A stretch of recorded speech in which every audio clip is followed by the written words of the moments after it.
what's in my bag.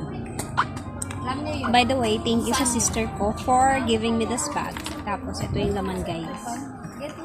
So, ang laman nito is, syempre, cards. And then, supply.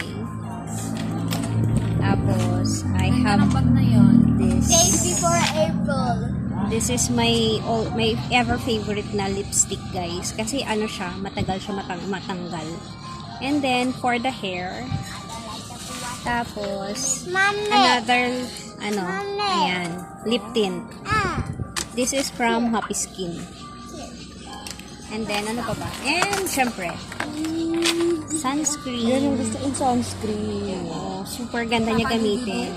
Hindi. Sabi kasi yung Juju out of stock Natural Slowly Skin. Meron ako stock. Stock na ako nito. Yan. So, yun lang naman ang bag ko, guys. Ayan. Hindi ako nagwa-wallet. If ever may wallet ako, ibig sabihin, mga malalayong pupunta ko. Yun lang.